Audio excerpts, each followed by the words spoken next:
This is Clinton. And welcome to another week of BlackLantic. This week, we're going to be talking about a lot of different things. The Junos, a CBC show, the Grammys, a long-term care facility taking over a soccer space in Nova Scotia, and the continued workplace racism that is going on across Canada that many Black people are facing. And music. This is a big month of music for us. Tune in. Yeah.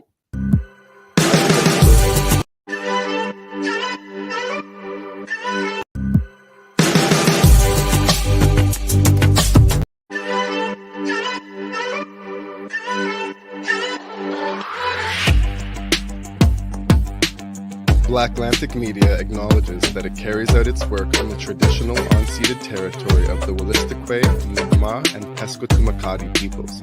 I would also like to acknowledge that I am seated on the traditional territory of many nations, including the Mississaugas of the Credit, the Anishinaabe, Chippewa, the Haudenosaunee, and the Wendat peoples, and is now home to many diverse First Nations, Inuit, and Métis people.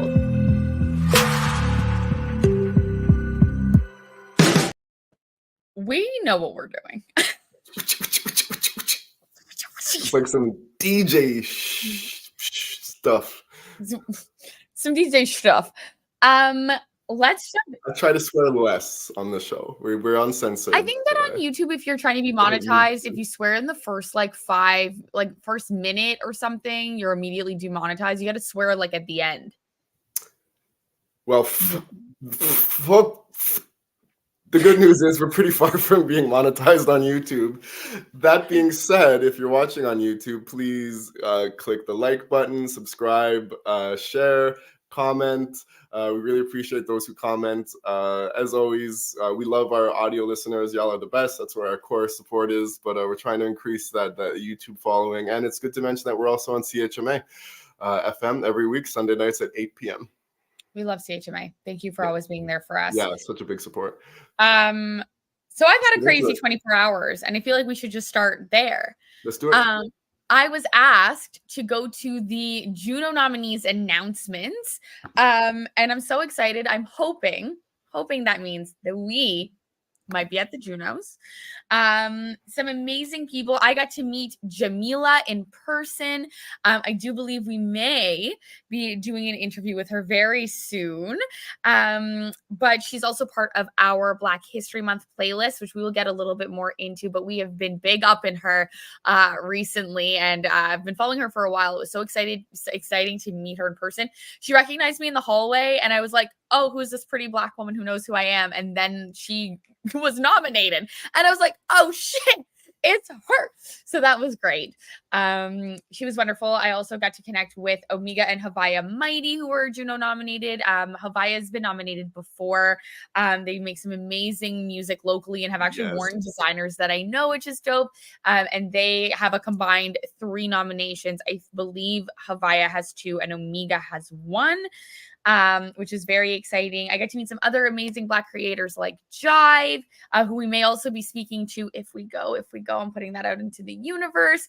It was just an incredible energy. There was so much, wonderful stuff going on. I got to meet the CEO, Alan Reed, who was very cool, and actually talk to me a little bit. I threw him a random question that was not planned about diversity and why it's so important, because I did notice that every time they announced a new chunk of categories, they would open with something either Indigenous or Black or racialized.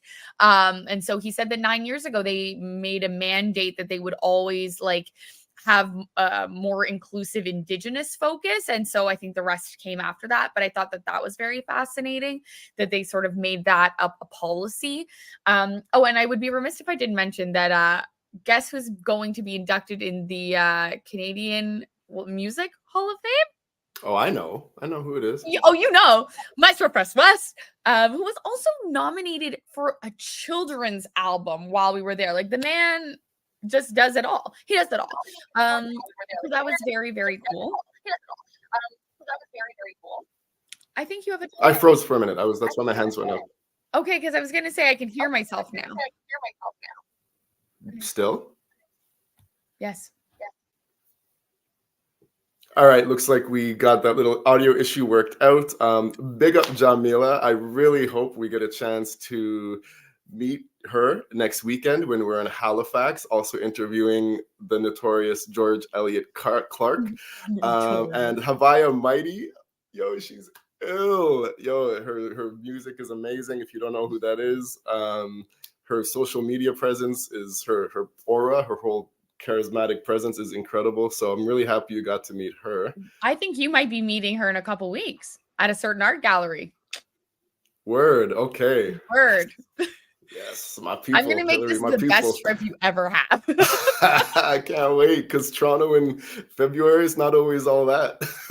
But, it is now. I feel like I haven't slept in weeks. But anyway, I was mentioning our Black History Month playlist, and I'm going to let you tell everybody the crazy project we've been working on and what we've been up to. Absolutely. So Hillary and I were grateful to have been hired by CBC Moncton, Information Morning Moncton, shout out to everyone there, to put together a collaborative playlist of 10 BlackLantic musicians that we'd never featured before.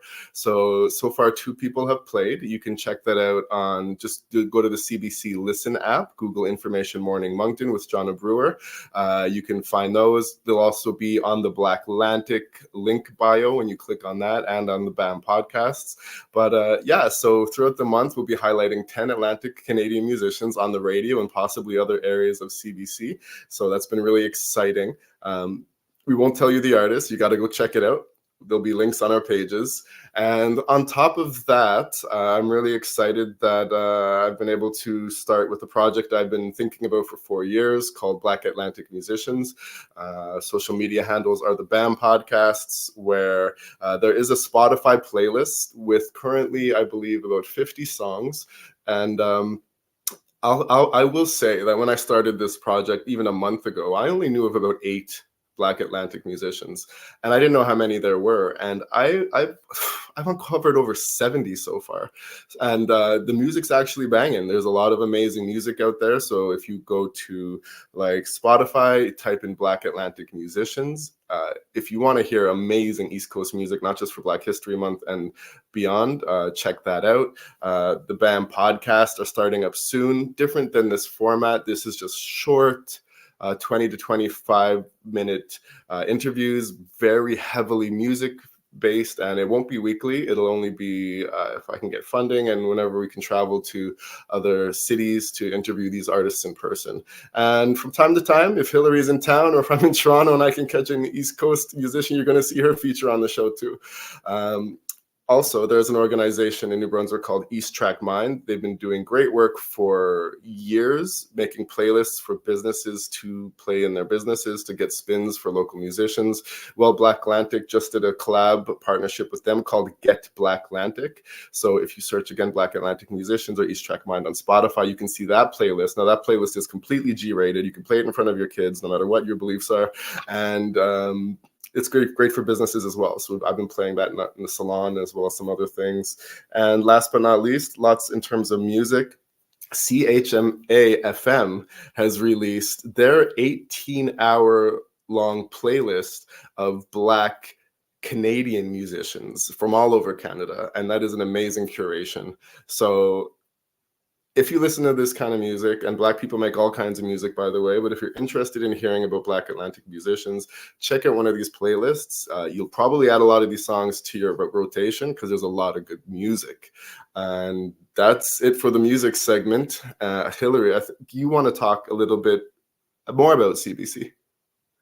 Absolutely. So as Clinton said, plug in, listen to all that good stuff. And while we're not naming all the artists, I will just add that, like, hopefully we are going to be interviewing so many of them both here and on BAM. We'll try to split it up and save it. But a lot of the artists were very interested. A lot of people were very red carpet at the Junos. Yeah. Yep. Red carpet at the Junos. But also, I mean, people that we featured in the people we featured in the playlist hopefully will be, you know, guests in between both places. So we'll be talking to them a bit more. Yeah. But I was also, so yesterday, part 2 of yesterday, I went home, I had soup, I got changed, and then I headed out to the streaming of the first episode of For the Culture by Amanda Paris. I had soup. Amanda Paris is the woman pioneer, change maker, innovator, content creator, show producer of The Revenge of the Black Best Friend on CBC and so many other amazing shows and content at CBC Lifestyle. She's been doing this for years, and her recent one, For the Culture, talks about very specific things in each episode that touch on the Black community. You've got Black maternal health and how it is absolutely lacking in Canada. You've got diaspora wars, hair episode, all of these different things and how they touch Black communities. And so I was able to meet the team at CBC Being Black in Canada, who I've been able to write for and who know who we are and talked about BlackLantic. And we're so excited that I was there. And I highly recommend the show because what was really interesting about this first episode was they were talking about the idea of safety and this idea of home, what home looks like. And if a lot of Black people in Canada have come from away, is the Blackzit, the return back to your home country, the answer to get away from the constant barrage of racism that we're facing? Well, lo and behold, of course not, because then there are people who have lived in their maternal countries their entire lives who now see these people as outsiders. And sometimes that's a type of tension. And what about tensions around who's got the better jollof rice? Who's allowed to make accents? Did African American actors play African Caribbean people? And it was just so fascinating. And it was something that as a biracial person, I forget what term you use instead. Intercultural? Bicultural. Intercultural or bicultural. Yeah, as intercultural, bicultural person, I've never considered. We talk about colorism. We've talked about like Black on Black, like hatred, disdain, violence. But I've never thought about the idea of like, oh, my parents lived in Grenada. They came to Canada for a better life, and I went back. But because I've lost my accent, I'm now still seen as othered. And these are really interesting things that like we've experienced from white communities, or because we think we also should belong in that community. And it was really fascinating. And at the end, it sort of resolved into its home a feeling versus a space, but it was very fascinating. And so I encourage everybody to check it out on CBC Gem. The more streams they get, I'm sure the more that they're able to do Black specific projects. But it was really nice to connect with a community that knows who we are. They talked about the change makers of the East Coast. They talked about how those nominations are still up, as well as in Quebec. So if you want to be dubbed a change maker like Clinton Davis of BlackLantic, you can nominate people over at CBC. But it was a really fun evening. I was very Black yesterday, and I felt great about it. That's amazing. I'm happy to hear that for you, because I know you've struggled, as most intercultural people have, with the identity in terms of culture growing up. And if I was at home right now, I've never shown my CBC Black Changemaker Award on camera, and I really should at some point. But yeah, we should talk about that, and we'll talk about it more. We'll post on our pages. CBC Changemakers Atlantic Canada is open again. I was honored and blessed to have been chosen for that last year, and I think people should get a jump on that. I think there's a lot of people that need to be nominated, and yeah. So speaking of CBC, and this is not because we do work with them, but CBC Gem, actually, I have so many shows on my playlist that I want to get into, and a lot of those are Black shows in terms of documentaries or histories or just TV. So if you've never checked out the CBC Gem app, this is not a paid promotion. It's something that you should add to your streaming options. Yeah. So you talked a little bit. So that's called For the Culture, right? That's For the Culture with Amanda Paris. She's the host. It's very cool. They go to 6 different countries: UK, France, US, Canada, Grenada, and another one. But that one wasn't in last episode. Oh, Amanda Paris. Does she also have like a radio show, like a hip hop? She did at one point. It was called The Marvin's Room. That's how I know her. Yeah, I used to listen to that. Amazing. Yeah. Okay, so that's good stuff. That's what she's done now. She's making shows. All right, cool. Very cool. Shout out to Being Black in Canada too. Yeah. So you talked a little bit about health, and moving on, there is something that came on our across our desk recently. Our news desk. Not news. Not news. Media desk, entertainment desk. That joke's not getting old, is it? It's a petition on change.org. It's called No to the Long-Term Care Facility at Ward 1. This is a concern taking place in the town of New Glasgow in Nova Scotia.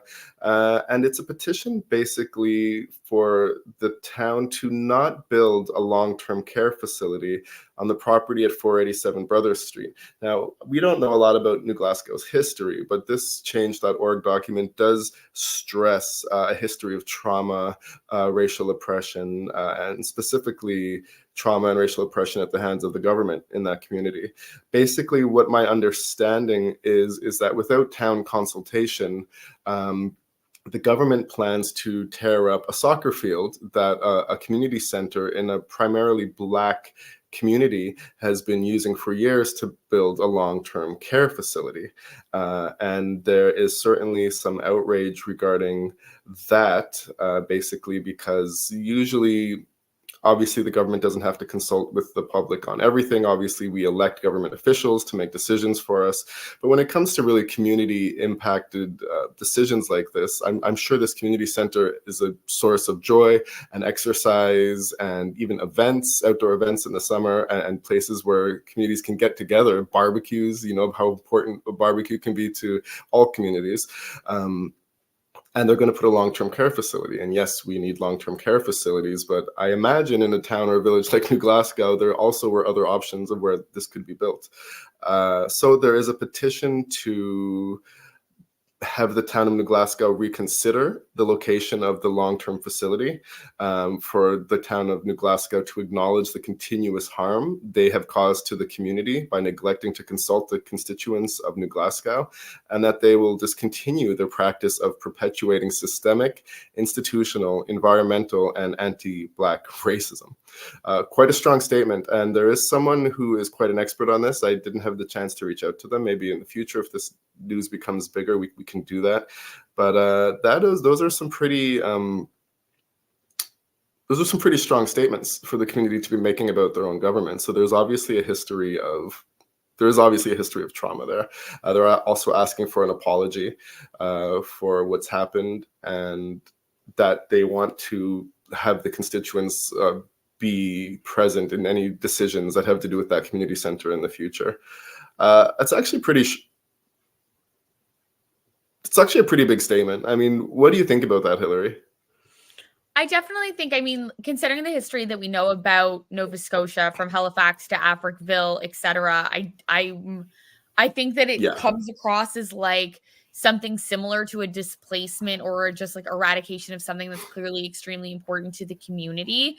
I definitely Yeah. think people should be consulted when things like this happen. Well, I'm pretty sure that New Glasgow is quite small. You would think that there would be somewhere else to put this. And I would also, I mean, I would be curious to know if the long-term care facility is like, what is the population of white people versus Black people that would be going into the facility? Like, are we demolishing something that has access and, you know, positivity for the Black community to then build a long-term care facility for primarily old white people? Or Mm-hmm. is it going to be for, you know, other Black elders and Black community? Based on the, you know, the statement of you know, the anti-racism trauma and everything that's gone on in that community, I would assume it's for white people. Or primarily so. But it does definitely sound like that community has been through a lot and feels definitely outraged at the idea that this is taking place without even being consulted, and that it's just like, we're going to demolish this, which is absolutely abhorrent. It is, because like nowadays it's such a push to get kids to be outside at all, right? Every kids are inside, they're watching their streaming, their games, their laptops, their game, like their systems, or they just don't want to go outside. I mean, if there's already a soccer field in place, cut down some trees somewhere else to build a facility. You know, we don't have boots on the ground there, but this does sound ridiculous. This does sound ridiculous to tear up a community center field for that. So. I'm going to post the petition on our BlackLantic pages. So if you want to go sign that petition, and if you don't agree with this, I'd recommend you go and sign that petition. It already has 1,500 signatures, which is pretty significant for such a small town. Absolutely. I was also going to say, I would be surprised too that, I mean, they're tearing down the green space near the community health center, but I wonder how, if at all, that would also impact the space of the community center. Like, I like, how big is this building that it's only taking up a soccer field? Like, I would be worried that it would end up taking on much more, or that there would be other issues. So, yes, we will definitely be sharing that petition. Absolutely. Okay. So, in sticking with some music vibes that have been happening, that's perfect. Okay. Some music vibes that have been happening. There is a reason why I wanted to bring this up. Killer Mike went to the Grammys, and then Killer Mike was arrested. Now, Killer Mike is a rapper of the duo Run the Jewels, who I've seen live several times. I love Killer Mike. I love Run the Jewels. I think that they're amazing. And while Killer Mike is actually like pro NRA, I would say almost like Republican adjacent as a Black person, which some people might find surprising. But also huge on the community, is he not? Sorry to interrupt you. Also, he's really huge on community and children and building and the future of Black people. Yeah, of course. I'd still love to interview a Black Republican one of these days, or a Black conservative, but we should. Go on. I've got a couple. We'll find you one. Awesome. Anyway, so he cleaned at the Grammys. He swept. His solo album, Michael, got all 3 wins in all of the categories he was nominated for. And then he was arrested at the Grammys for an altercation that happened elsewhere. And I'm bringing this up because it felt to me like we're stealing Black men's joy publicly. Did you have to find Killer Mike at the Grammys after getting the 3 awards and arrest him there? Find him at the hotel after. Like, why are we doing this in the middle of the venue after he's just won? I don't care what he might stand for that I don't fully agree with, like maybe guns and etc. To me, bar none. If you are a Black person and you've just gotten ostensibly the accolades of your lifetime, and then the cops, white male police officers, arrest you while you are in a suit at the Grammys, I would be throwing hands with the cops. I just thought that was such disgusting behavior. Was Killer Mike hiding? He's Killer Mike. He's hard to hide. Like, I think you could have found him the next day. Why'd you have to do it there? And so I just think that was sort of like a little bit like, I think it was anti-racist, violent behavior. That's my stance. I agree. I didn't know about that. And it's so interesting when we learn things on the show. That's complete BS. That was a political statement that had to have been coordinated and intentional and meant to tear down the accolades and I like even using the term giving people their flowers lately, the achievements and accomplishments of a Black man. Like, why you got to arrest him at the Grammys? He's not on the run. There's no warrant out for his arrest, is my understanding. I mean, you don't. That's very intentional. It's very intentional. They could have arrested him the next day. They could have arrested him later on that night. Well, I mean, the thing is, like the next day. Sorry, I interrupted you. The next day, he's out. Like, he posted his Grammy win. He's out because he's Killer Mike. He's got the bail money. Like, it didn't have to be like that. No, it was a display of power and disgrace and disrespect. And by the way, what is he being accused of? Did you mention that? It was the article that I read literally said for just an altercation or an incident. Like, it wasn't very descripted. Did this incident take place at the Grammys? I don't think so. I mean, if it did, then they let him win the awards and then took him out. Like, that would also be weird. They didn't arrest Will Smith for assault caught on camera. Fair. Anyways. No, you know what? There was a physical altercation inside the Grammys. But as you said, so what does that mean then? Did the person that he had an altercation with press charges? Because the police shouldn't just arrest, like, again, they didn't arrest Will Smith, so why are they arresting this? Right? More like dark, probably. Eyewitnesses. I don't know. No, arrest took place shortly before. No. The fact is, the altercation couldn't have been so big that they had to arrest him on the spot. This shouldn't be the case, but celebrities do get special treatment.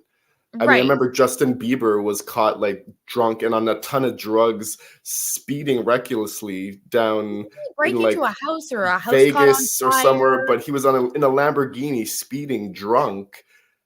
And Didn't Caitlyn Jenner kill somebody? Caitlyn Jenner has killed someone with her car. She hit somebody with a car. I don't know. Yeah. Yeah. But I just mean like, and I know that there's a rapper that shot someone in Walmart and wasn't arrested on the spot. We Lil talked about Baby. that on here. Yeah. Yeah. Point Either way, is, so I see that as a public display of intentionally embarrassing. Like, I get it. Bill Cosby's guilty, right? But I mean, there is a love in the media. There is a love of taking down celebrities in general, yeah. but there is an obsession with destroying Black men who have accomplished something that Mhm. younger Black children could look up to and strive to be like that person. Absolutely. It's a repeated. Go ahead. No, I was just gonna say he was booked with a misdemeanor battery charge. It doesn't say what happened. It doesn't say who he hit or what occurred.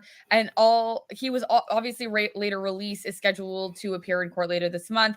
And he wrote out, "We hit a speed bump and then we head back to the party, man. We partied all night, ain't nothing had happened, man. But we winners, that's it." And also, Brushing yeah, that dirt off his shoulder. Caitlyn Jenner killed somebody. Caitlyn Jenner escapes charges in fatal California car crash back in 2015. All right, that's a whole other. I'm not even gonna. That's wild.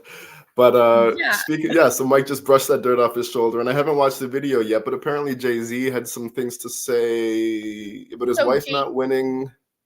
Jay-Z won the Dr. Dre like legacy trailblazer-esque award. Brought his daughter on stage. And how'd she get so old?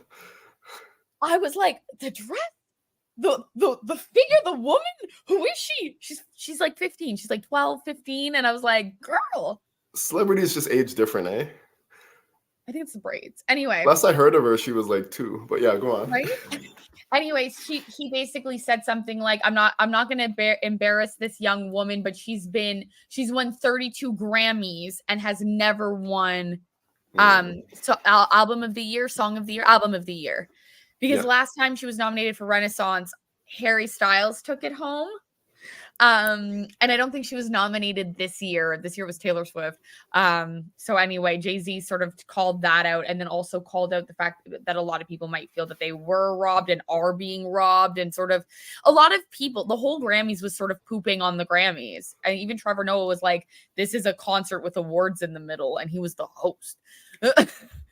So I don't know. Award season's very weird to me. They're all these white institutions. None of it matters. It's not reflective of what other, like, the general population seems to feel. So it's very bizarre. Yeah, it's a weird way that they determine who are the winners on all of these movie events. But interesting. But anyway, yeah, Killer Mike, I think, maybe rightfully arrested at the wrong time. But whatever. I just think, why take a man's flowers?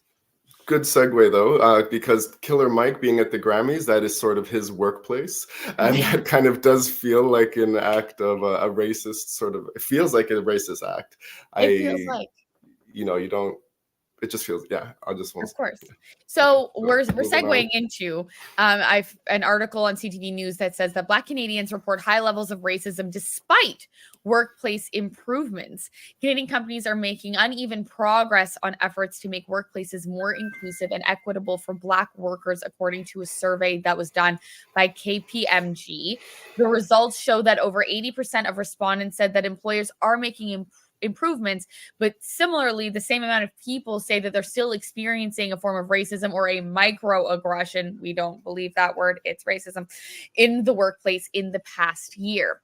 Or Amanda Bartley, who's the managing consultant at that organization, said, while there is an overarching perception that progress has been made, still the majority, 81%, are feeling racism in the workplace.